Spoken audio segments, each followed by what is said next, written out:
Please subscribe to Systematic Concepts channel and press the bell icon to get the notification of my video regularly. Thank you.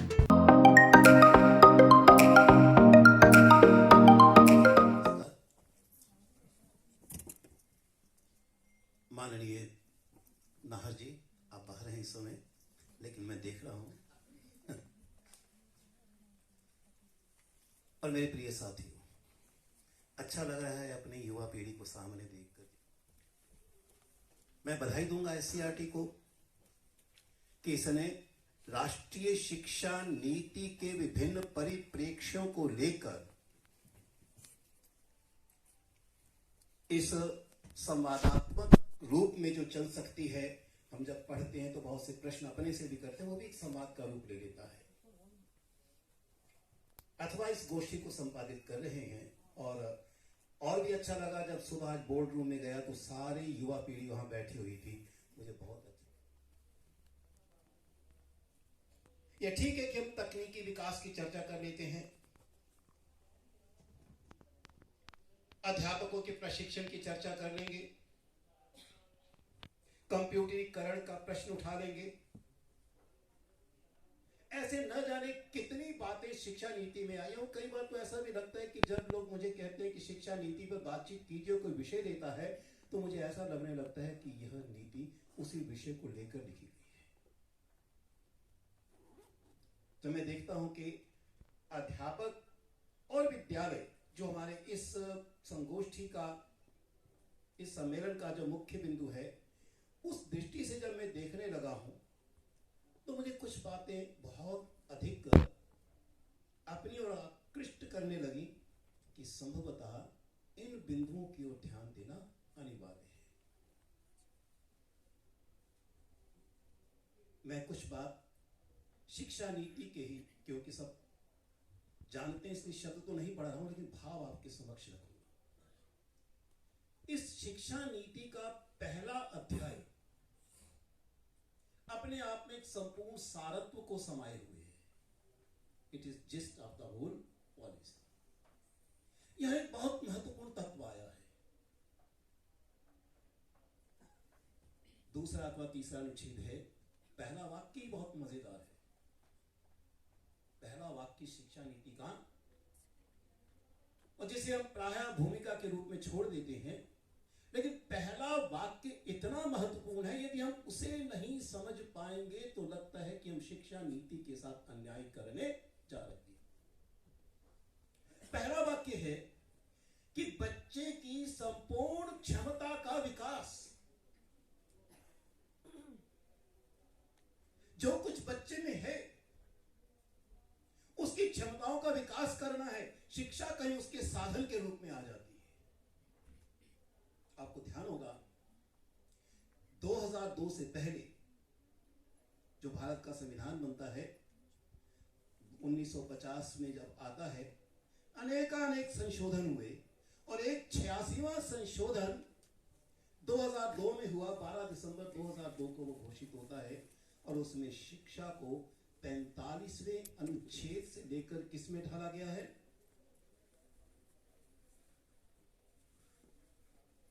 21A।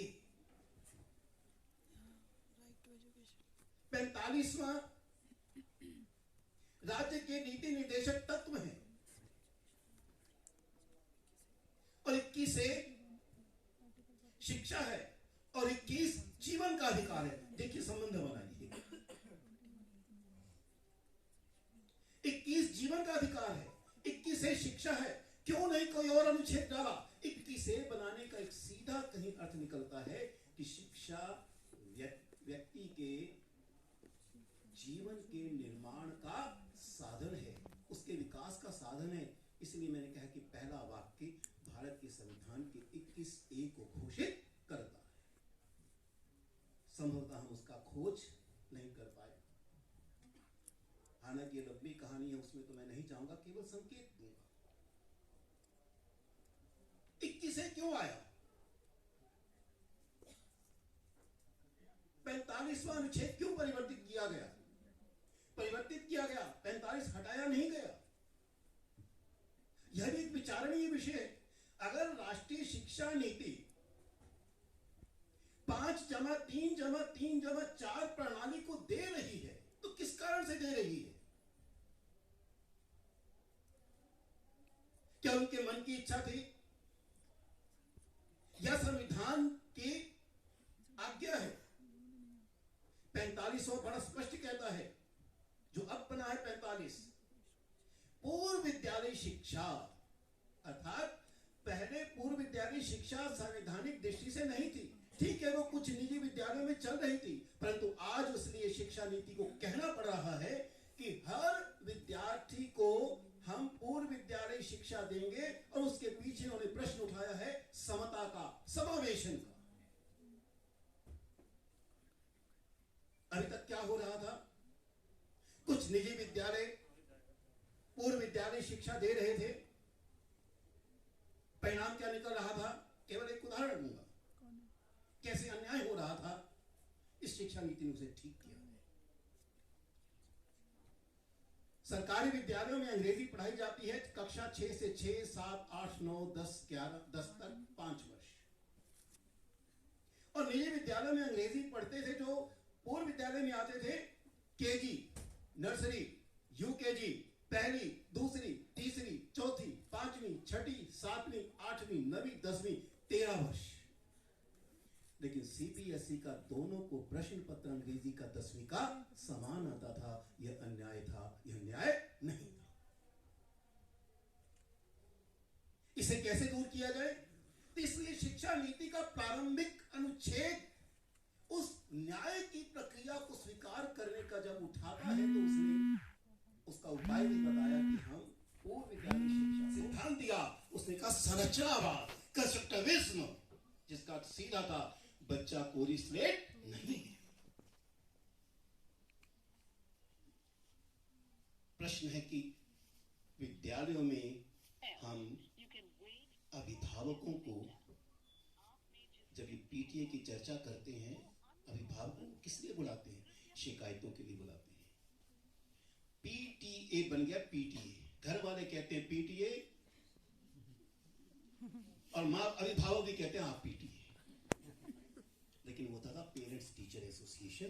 कैसे दोनों का साथ में का संवेदनशील मन से सेंसिटाइजेशन का प्रश्न उठाया है। संवेदन होता है समवेदना, उस बच्चे की वेदना की समानुभूति कीजिए, उस बच्चे को दर्द को पहचानिए, उसे मूर्ख मत मानिए। वो अपनी भाषा लेकर आता है, अपने अनुभव लेकर आता है, अपना हंसना लेकर आता है, अपना रोना लेकर आता है। न जाने जो उसने जीवन में कितना देखा, उसके साथ कक्षा में प्रवेश करता है तो वो कोई स्लेट नहीं।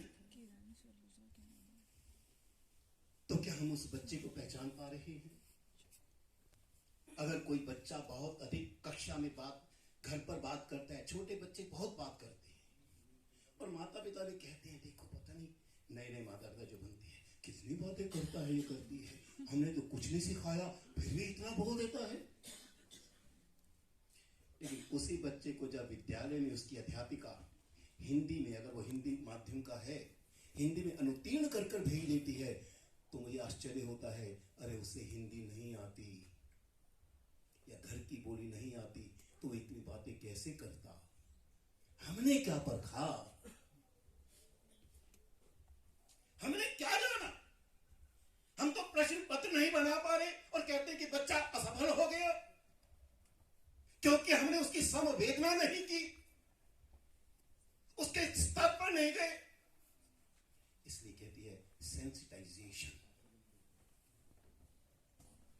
आखिर ऐसी परिस्थितियों में हमारी भूमिका का स्वरूप क्या होगा? एक अध्यापक का रूप क्या होगा? फिर शिक्षा नीति फिर कहती है, देखिए पहला सिद्धांत तो ये था, मैंने कहा कि तकनीकी विकास हो रहा है।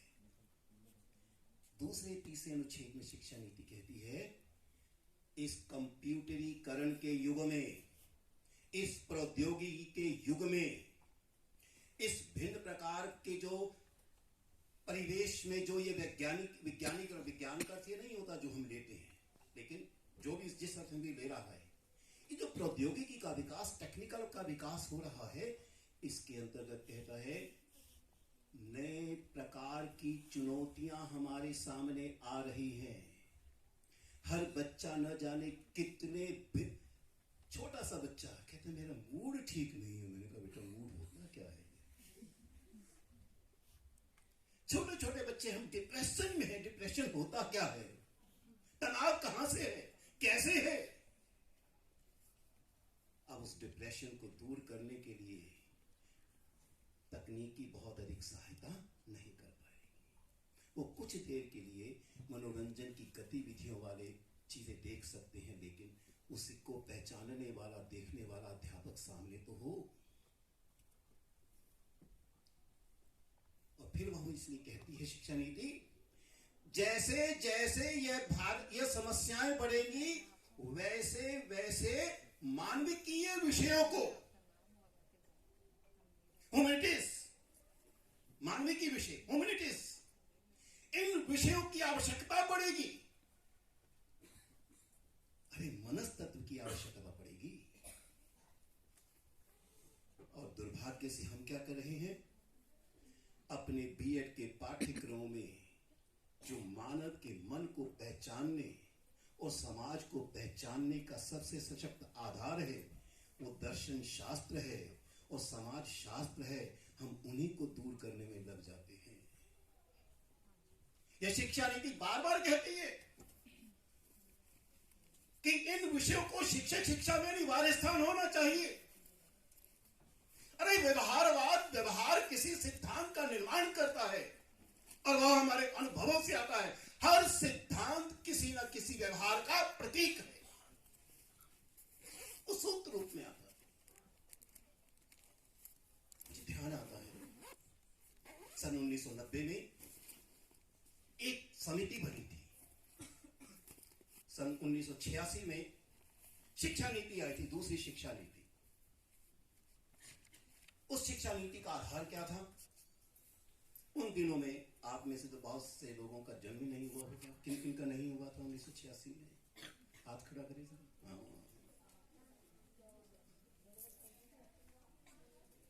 एक बेटा वाक्य प्रचलित था, मैं उन्हीं को कह रहा हूं, बेटा वाक्य भी सोच सकते हैं, मैं बताता हूं। टुवर्ड्स 21st सेंचुरी, तकनीकी विकास की ओर 21वीं सदी, ये बार बार प्रश्न उठाया गया और इसलिए तकनीकी को, प्रौद्योगिकी को महत्व देते हुए पूरा अध्याय उस पर लिखा। लेकिन सोचना पड़ेगा इस तकनीकी विकास को भी तो लाने वाला मनुष्य होगा। अरे अंग्रेजी में भी मैन कहा गया है। मैन नहीं, वो मन है, चिंतनशील प्राणी है, मन से ही मैन बना है। तो उसने कहा, रामामूर्ति समिति ने पूरा विचार किया, क्योंकि यह पुनरीक्षण समिति थी, रिव्यू कमेटी थी, और उसके प्रतिवेदन का बहुत सुंदर नाम है। देखिए, पहचानिए क्या कहता है। Towards human and enlightened society, मानवीय सजग समाज की ओर शिक्षा वह है जो व्यक्ति को मानव बनाए। और मानव क्या है? तो इसके अनेक उत्तर शिक्षा नीति भी दे रही है। और प्राचीन भारत का एक श्लोक बड़ा सुंदर कहता है कि 10 गुण तो होने चाहिए उसमें। और आज हम देख रहे हैं उस गुण के अभाव में रोज समाचार पत्रों में क्या छपता है। भीड़ है सड़कों पर, कारें बहुत आ गई, ऑटो बहुत आ गए, बिना सीखे हुए घर से सीखकर बाइक चलाने वाले बहुत आ गए। आगे निकलना है, किसी की कार को मारना है, परिणाम कोई धैर्य छोड़ देता है और आकर झगड़ा करते हैं और एक दूसरे को मार भी डालते हैं। केवल पेशेंस नहीं। और प्राचीन श्लोक कहता है, धृति क्षमा दमोस्तेयम शौचम इंद्रिय निग्रह धीर विद्या सत्यम क्रोधो दशकम धर्म लक्षणम। धृति का पेशेंस, पहला शब्द ही पेशेंस है कि मनुष्य में पेशेंस होना अनिवार्य है। हमें कक्षा में बच्चों की बातों को सुनने के लिए भी पेशेंस हमारे लिए होना अनिवार्य है। बच्चे बोलना चाहते हैं, हम कहते हो गया, सुनिए, मैं समझ गया। क्या समझे भाई? अक्रोधा, क्रोध नहीं करना।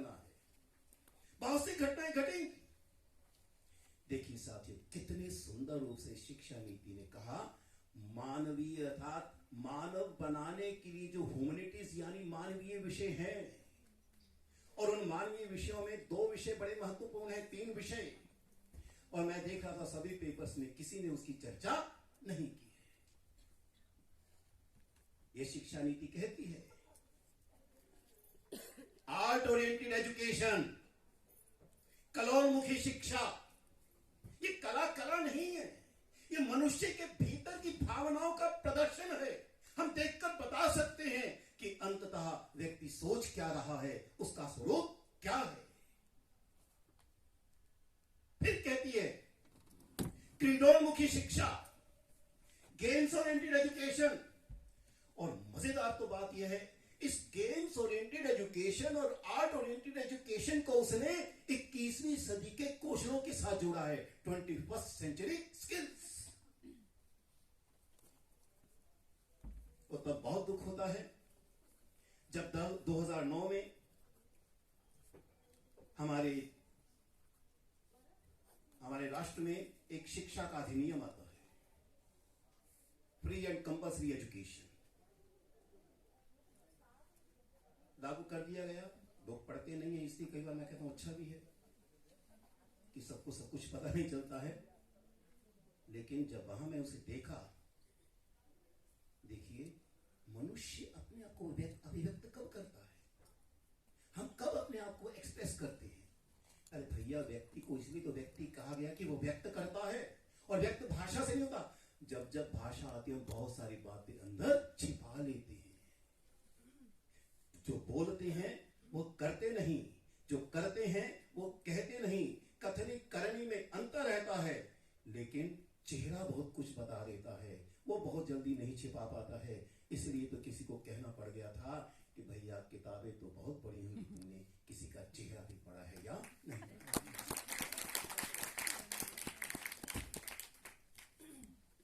वो नाटकीकरण है, नाटक है। 2005 के करिकुलम में थिएटर को एक अनिवार्य विषय कहा। मैंने कितने बच्चों का, उनकी ऊर्जा को उस नाटक के द्वारा प्रस्फुटित होते देखा है। एक घटना मुझे ध्यान आती है। हमारे यहां एक छात्रा आई, हमने साकेत का एक नाटक खेला, राम और लक्ष्मण की कहानी, सीता की कहानी। अब उसमें राम का जो चरित्र था वो एक ऐसे विद्यार्थी को दिया जो बहुत नटखट था, लंबा था, लेकिन मैंने कहा अच्छा लगेगा, उसको बना दिया। बच्चों ने भी कह दिया सर आपने तो रावण को राम बना दिया। और ये बात उसने सुन ली, और उसके बाद जो उसने मेरे व्यक्तित्व में परिवर्तन किया, आज वो कहीं प्रशासनिक यानी आईएएस बनकर कहीं बैठा हुआ है। यानी वही व्यक्ति, नाटक ने किस प्रकार से विद्यार्थी को परिवर्तित कर डाला। हमारे एक विद्यार्थी हैं सतीश, एक गांव में उनका चले गए, नाटक पर उसे कार्य करा दिया, theatre as an education institute. उसने कहा सर हमारे यहाँ कमरा नहीं था, हमारे यहाँ एक स्टोर बना हुआ था, उसमें बहुत से डेस्क पड़े रहते थे। हमने बच्चों को कहा कि हम नाटक करेंगे, और नाटक करने के बहाने इस कमरे में करेंगे। उन बच्चों ने स्वयं सारा फर्नीचर निकाला, घर से लाकर सामान उस कमरे में सफेदी की, घर से उठाकर सामान लाए, अभ्यास किया, और बाद में दिल्ली के जब प्रतियोगिताएं हुई उसमें प्रथम स्थान भी प्राप्त कर लिया। ये नाटक ने उन विद्यार्थियों का चरित्र बदल दिया। और शिक्षा अधिनियम ने क्या कहा कि आर्ट के टीचर, ड्राइंग के टीचर, म्यूजिक के टीचर, गेम्स के टीचर अतिथि हो, गेस्ट लेक्चर हो। अरे भैया, उन्हें आप गेस्ट बनाकर कैसे उन्हें बच्चों के साथ जोड़ोगे?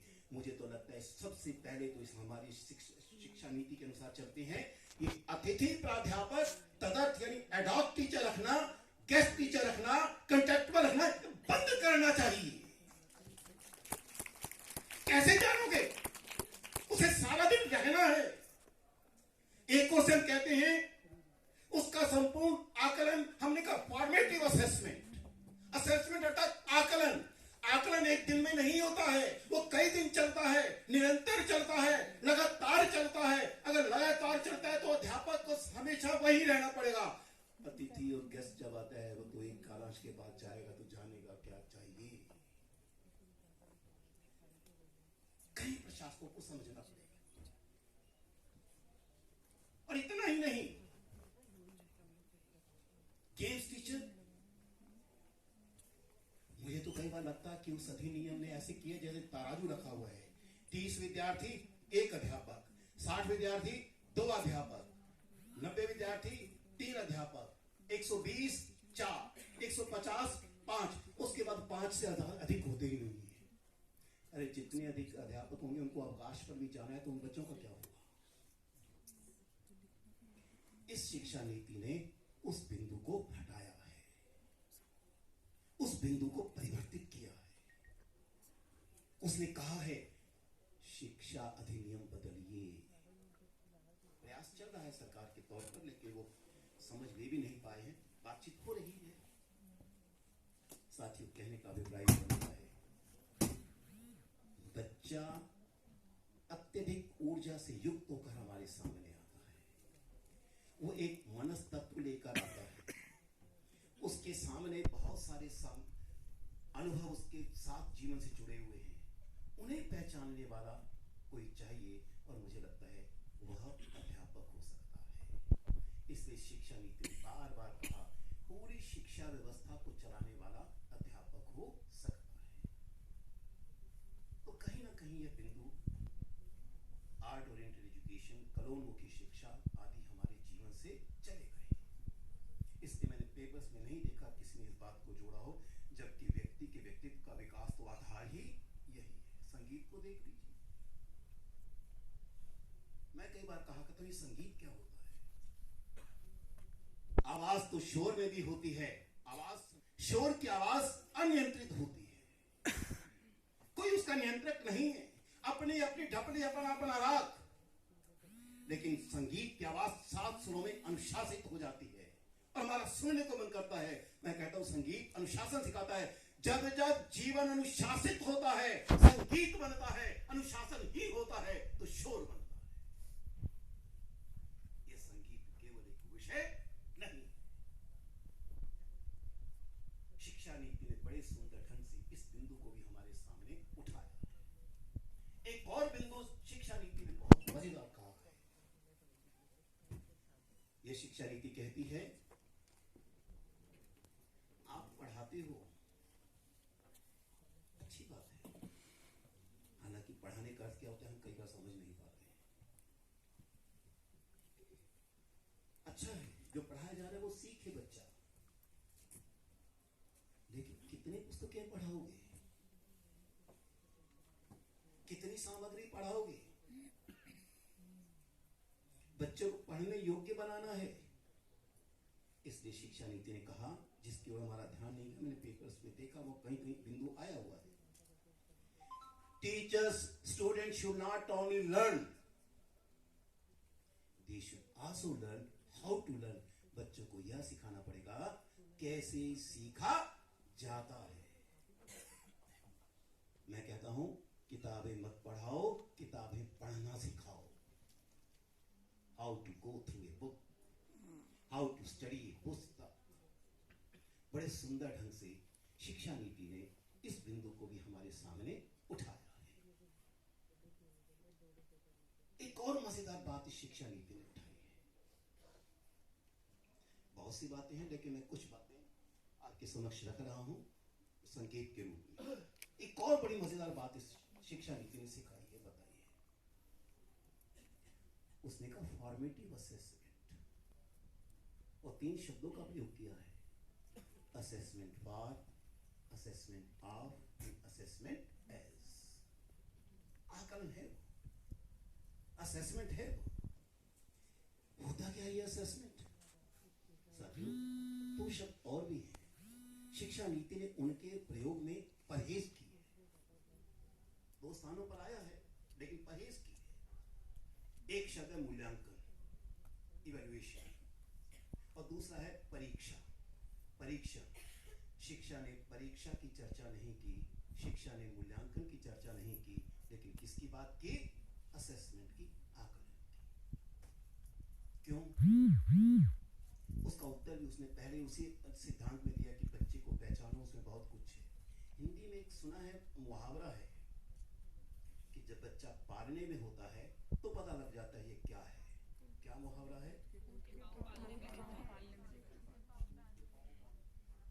पूत के पांव वही बता देता है। यही तो आकलन है, बच्चा जाएगा किस दिशा की ओर। एक और मुहावरा है, पीछे से बोला आपने, क्या बोला आपने? एक और है, होनहार के, यही तो आकलन है, यही तो असेसमेंट है। कौन किस दिशा में जाएगा, हमें दिशा निर्धारित उसे करनी है, लेकिन दिशा में कैसे जाएगा वो मुझे सिखाना।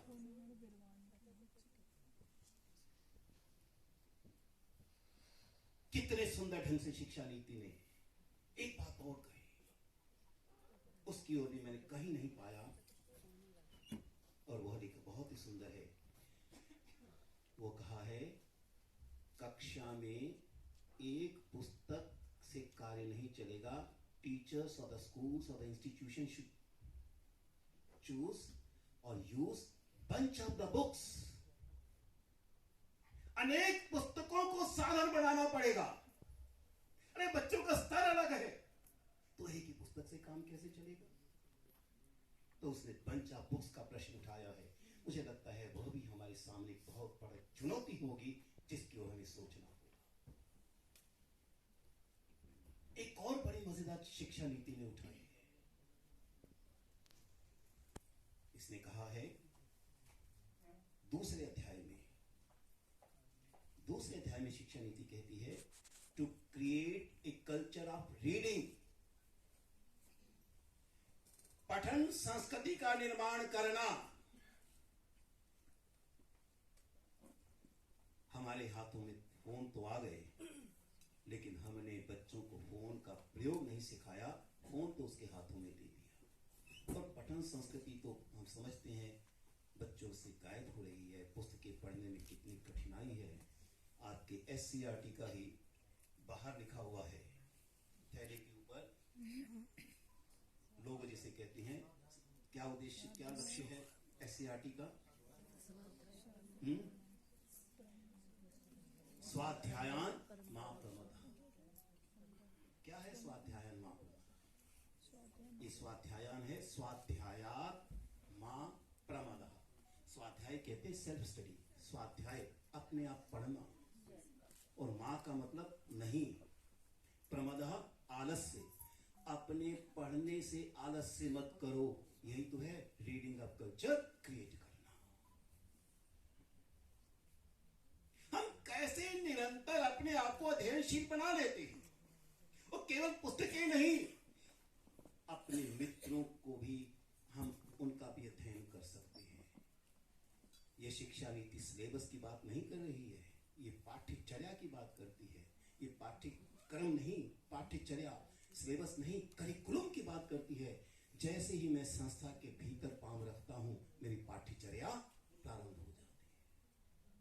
पाठ्यक्रम तो कक्षा में पढ़ाए जाने वाले विषय हैं, लेकिन पाठ्यचर्या तो संपूर्ण,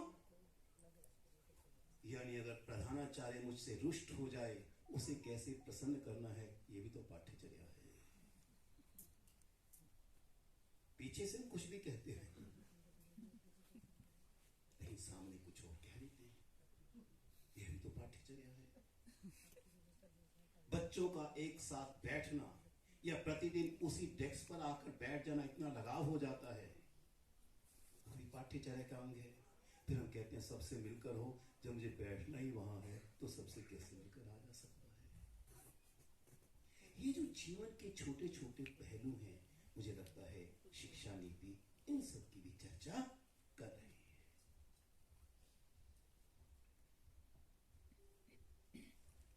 आपका शुभ नाम क्या था? आलोक। वाह, जिसका आप कहते हैं चारों ओर, लोक प्रकाश, या देखना कहते हैं ना, लोचन शब्द पंजाबी में एक शब्द है लुच्चा, सुनिए की होंगे अर्थ? जो वचन बना है, आलोक जिसका प्रकाश चारों ओर। इन्होंने आते ही एक बात कही, जब बातचीत करने लगे, शोध रिसर्च की शिक्षा नीति का पूरा 7वां अध्याय शोध पर चला गया। क्यों भाई, किस लिए दे दिया शोध? और ये शोध का अर्थ क्या होता है? क्या ये केवल 12वीं कक्षा के बाद बीए, बीए के बाद एमए करने के बाद होगा, या हम हर समय किसी के बारे में कई दिन उसे देखने के बाद कुछ कह देते हैं, किसी किस कार्य में लगाना है, तो वो भी तो शोध होता है ना। चलिए हम उसी को लेते जो शिक्षा नीति कह रही है। महत्व तो इसका है। कैसे महत्व पहचाना जाएगा? सन स्वतंत्रता के पश्चात, संविधान के निर्माण से पहले, स्वतंत्रता के पश्चात संविधान के निर्माण से पहले भारत में जो पहला शिक्षा आयोग आया, क्या था वह? देखो भैया, ये नाम चेयरमैन के नाम से मत कहिए, विश्वविद्यालय शिक्षा आयोग। मुझे बड़ा अजीब सा लगता है जब मैं कहूँ 1964 तक कोठारी कमीशन। अरे भैया, कोठारी जी अध्यक्ष थे, उसका आयोग का नाम था राष्ट्रीय विकास और शिक्षा, जिसका अर्थ है शिक्षा को राष्ट्रीय विकास का साधन होना चाहिए। और क्यों ऐसा रखा? क्योंकि उस पर 1962 का चीन के युद्ध के साथ हमारी जो परिस्थितियां बनी थी, उनमें सोचा गया शिक्षा में कहीं दोष है, विज्ञान को महत्व देना होगा, इसलिए उसे बैठाया गया और फिर कहा राष्ट्रीय विकास और शिक्षा।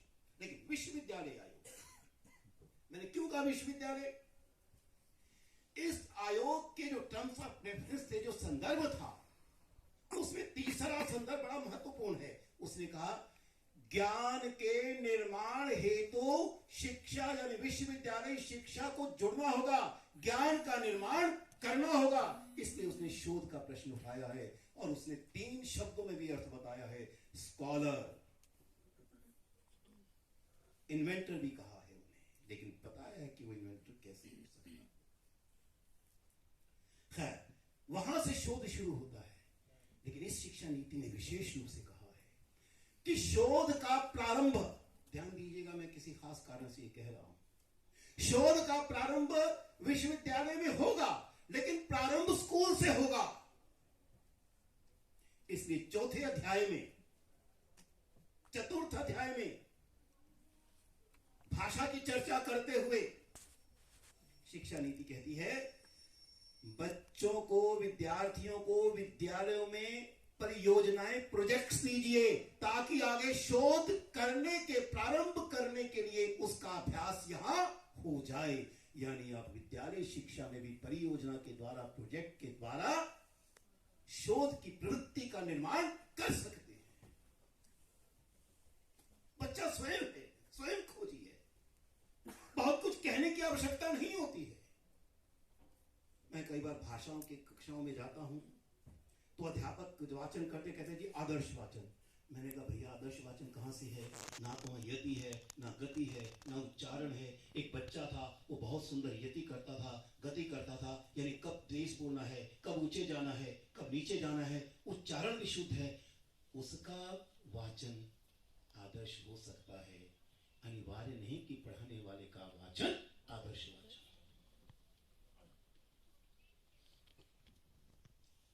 इस शिक्षा नीति ने परियोजनाओं का प्रश्न उठाया है, शोध का प्रश्न उठाया है, अनुसंधान का प्रश्न उठाया है।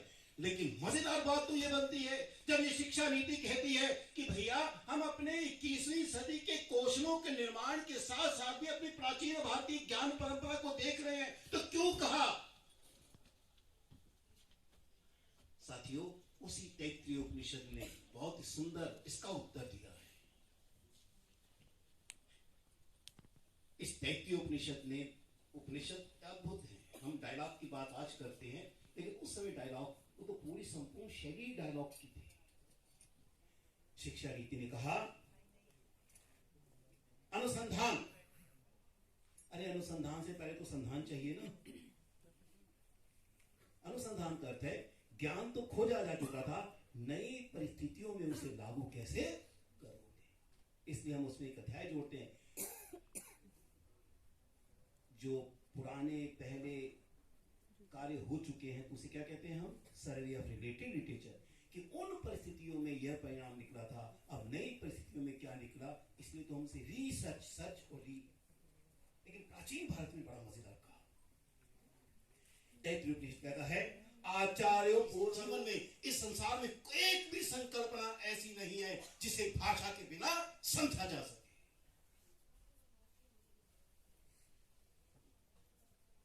प्राचीन भारत में तो अनुभव ही प्रमुख थे। एक सुंदर श्लोक है, चाणक्य ने लिखा है, क्या सुंदर लिखते हैं, आचार्यात् पादम आदत्ते, आचार्य जो कुछ पढ़ाता है। समय हो गया क्या? 5 मिनट चलेगा।